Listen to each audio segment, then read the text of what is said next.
My name is Sam Steadman, and this is my art in a day. This is a bronze sculpture titled Getting Involved by Seward Johnson, located beside the Walton Art Center in Fayetteville, Arkansas. After attempting painting, Seward Johnson started sculpting in the 1970s after his wife suggested he try taking sculpting classes.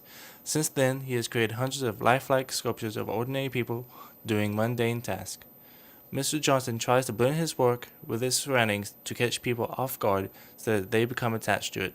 As Mr. Johnson said, "I want my work to disappear into the landscape and then take the viewer by surprise. After he gets over the shock of being fooled, it becomes an emotional discovery." Most of his sculptures have a sense of cheerfulness with a touch of humor. You might come across his work while sitting on a park bench, or maybe holding an umbrella for you on a rainy day. During his mid-career, Mr. Johnson has recreated famous artwork such as the Mona Lisa, the American Gothic, and paintings by Monet and Renoir. His style has been criticized as being kitsch or low-quality works of art that appeal to the public. One critic has even described it as being chocolate box rubbish. The artist's style is similar to Greek naturalism. The similarities can be seen in Greek work such as the Doric Forest by Polykeitos, where a nude male is casually carrying a spear on his shoulder.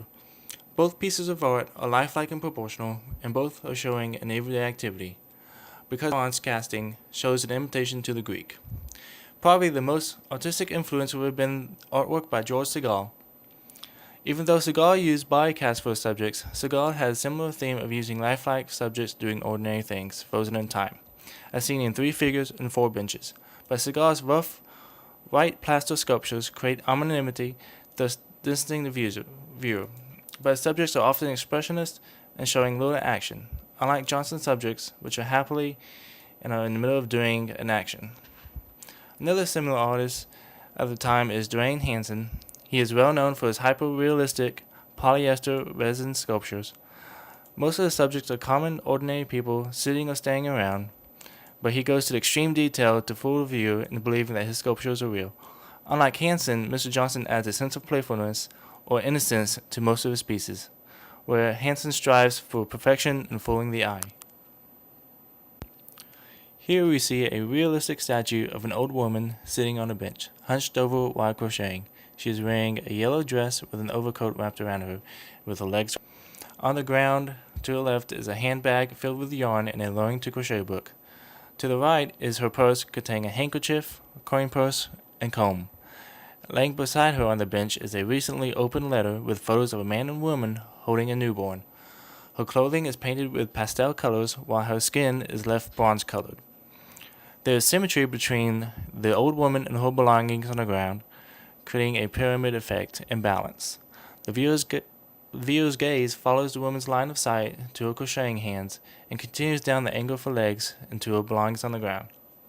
Her hunched position and gaze express the feeling of concentration. The letter and personal belongings allow the viewer to create his or her own story about the woman. The viewer can't help but wonder about the personal life of this woman, and thus creating a relationship between the viewer and the artwork.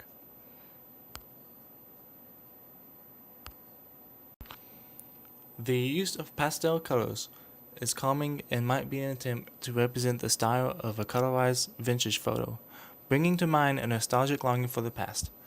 By leaving the skin a bronze color, the artist reminds the viewer that this is a statue. It might also be a play on light by brightening the body and creating a radiating happy feeling. The viewer can use feminist and deconstruction methodology to gain a better understanding of this artwork. The work titled Getting Involved suggests that her role as a woman beyond her childbearing years is to continue to be part of society and produce things or contribute in other domestic ways.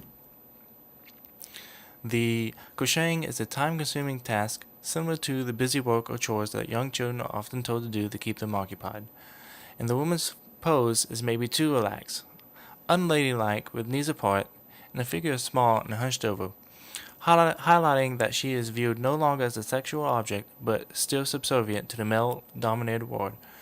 Her body seems frail and delicate, but she carries on with life and continues to learn new things, as shown by the instructional crochet book on her side. She is adapting to the changes in her life and trying out new tasks and hobbies instead of becoming a victim of old age.